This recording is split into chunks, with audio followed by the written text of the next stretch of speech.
Espaço Público, que hoje discute segregação, racismo e feminismo com Angela Davis. Nós ouvimos a escritora moçambicana Paulina Chiziane, que nos enviou uma pergunta. Vamos ouvir. Gostaria de dizer a Angela o quanto lhe admiro e gostaria também de saber onde fica o centro da sua força. Essa força com que luta pelos direitos dos negros, tanto na diáspora, assim como em África. E eu cresci no colonialismo português e conheci também alguma coisa sobre a libertação da mulher a partir dos seus discursos. Well, thank you very much for the question, and I enjoyed hearing your intervention yesterday. Where do I find my strength? I suppose I would say that it comes from my communities, the people with whom I work, my sense of connectedness with people who are engaged in struggles for justice and equality. You know, I often tell a story that comes from the time when I was incarcerated. I was picked up by the FBI and transported to this jail in New York where they kept me incommunicado. I was not able to talk to anyone. They put me in the section of the jail that was reserved for people with psychiatric problems. And I lay there in the cell feeling totally alone. And suddenly I heard these faint voices, and I could hardly make out what they were saying. And then I realized they were saying, "Free Angela Davis." And it was people who had gathered outside of the jail late at night who were, even before the campaign for my freedom was organized, who came forward. And that made me feel like I wasn't alone. And so I carry those memories and the sense of being connected with people, recognizing that whatever problems I have suffered, they cannot begin to compare to people who have spent lifetimes in prison, to people in Palestine, to people who have struggled, for their freedom and in so many ways. And so, I get a lot of my strength from young people because I continue to do work with activists, and I find that activists get younger and younger, and I get older and older.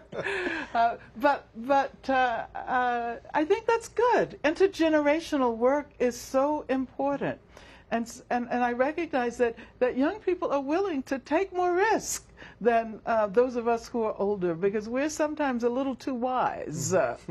And so I learned how to follow the leadership of young people. I've learned a great deal from young people, whether activists or my students. And I also realize now that I've gotten older how important self-care is.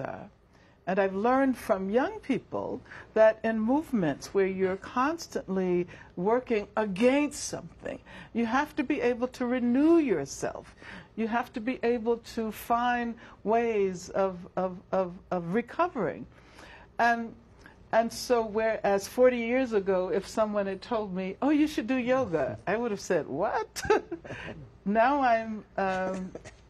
I practice yoga every day, and I meditate, and I think it's important to bring all of those things into our communities, into our collectives, so that people can stay involved for the long run, because it's not going to be solved in a few years.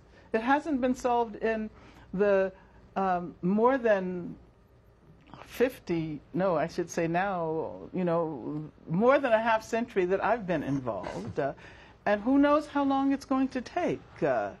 And so we have to be willing to steel ourselves for the long run and recognize that we're creating legacies. It may not happen in our lifetimes, but we can pass the legacies on to people who will take up the flag and continue. Angela, nesse contexto de renovação, como fortalecer os laços entre as mulheres da diáspora, as mulheres da diáspora com as mulheres africanas? Ano que vem, o movimento de mulheres negras aqui no Brasil vai realizar uma grande marcha. Como é possível fortalecer esses laços e qual é a agenda que as mulheres negras da diáspora, junto com as mulheres africanas, precisam enfrentar? First of all, I am deeply grateful to black women in Brazil who I think are carrying on the legacies of black feminism.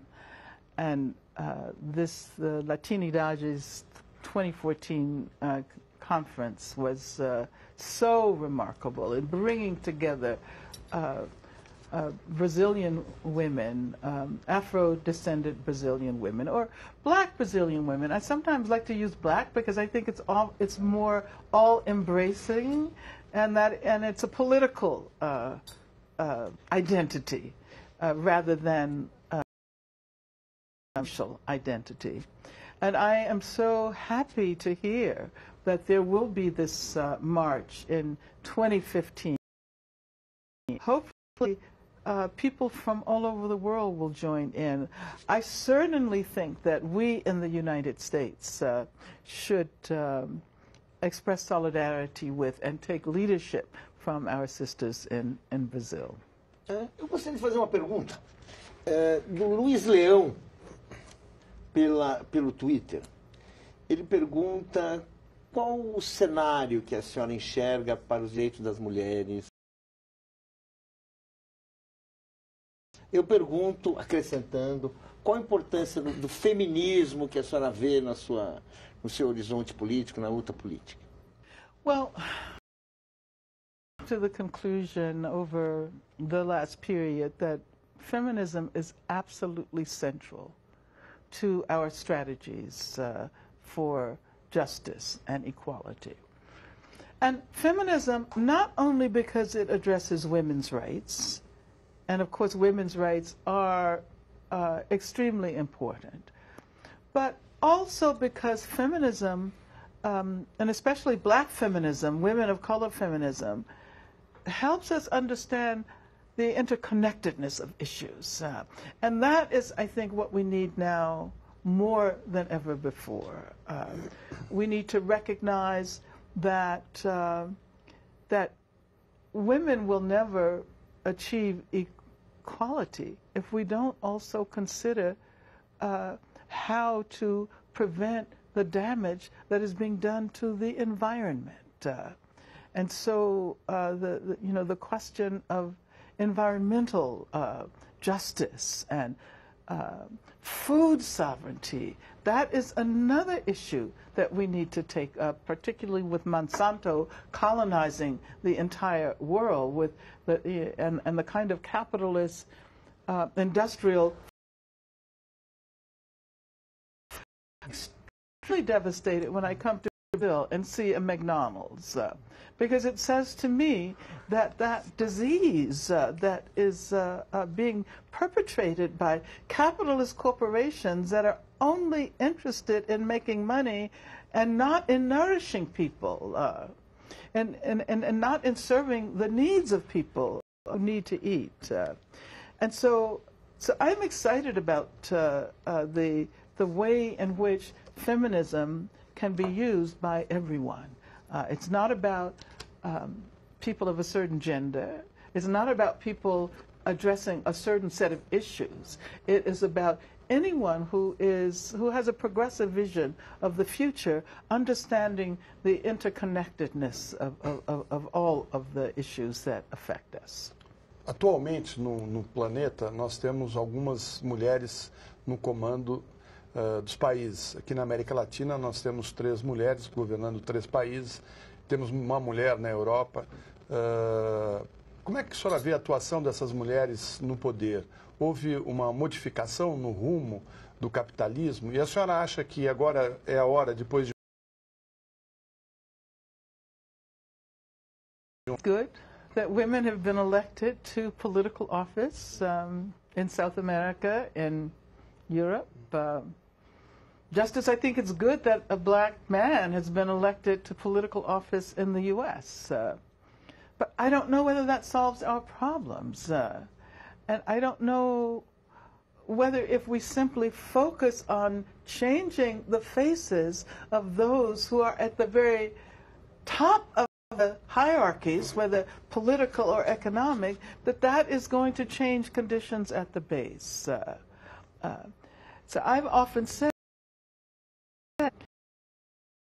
Obama was running for office. Had there been someone of another racial identity running who had a more radical agenda, I would have certainly, voted for him. I would much prefer a white candidate who, calls for a critique of capitalism and an end to racism and an end to prisons than I would be for a black candidate who is for the status quo. So I think it's about politics, and if we can get out of the habit of assuming that one change and one body is going to create radical transformation, then I think we would recognize that we have to build mass movements. We have to create change at the bottom, at the very base.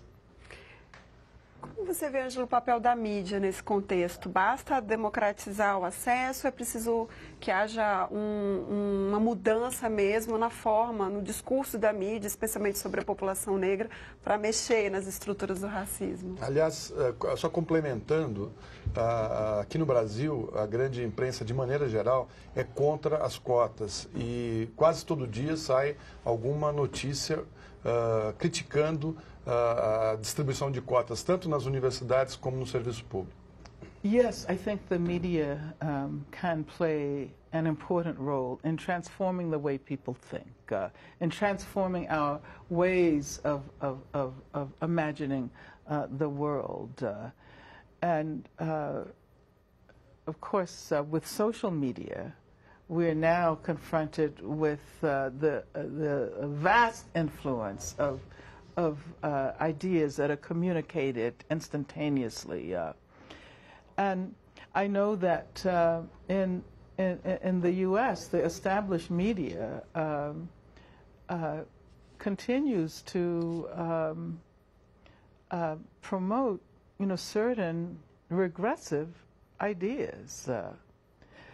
The notion of quotas. And I take issue with the very use of that term, quotas, because I don't think affirmative action is about quotas.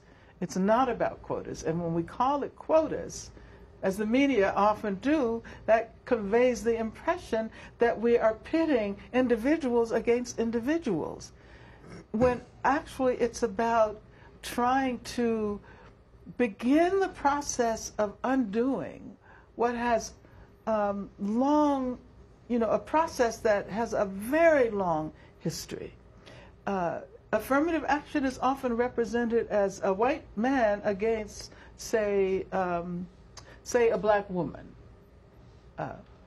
But when one recognizes that affirmative action designed to change the population of jobs, of universities, is not only about individuals, it's about communities. It's about allowing communities to rise. And individuals benefit, yes.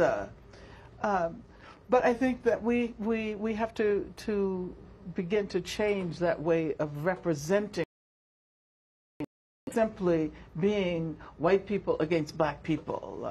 It's about changing the world. It's about justice. It's about equality. Bem, queria dizer que acho que estamos todos muito felizes com essa entrevista. Foi uma oportunidade, um grande aprendizado de todos nós. Agradecemos mais uma vez a sua presença aqui. Agradecemos a jornalista Juliana César Nunes e também o jornalista Florestan Fernandes Júnior. Mas eu agradeço especialmente a você por ter nos acompanhado até aqui. Para saber mais sobre o nosso programa, entre no site da TV Brasil. E desde já, Eu convido você para um novo encontro aqui, na próxima terça-feira, às 10 da noite, com mais um programa Espaço Público. Até lá!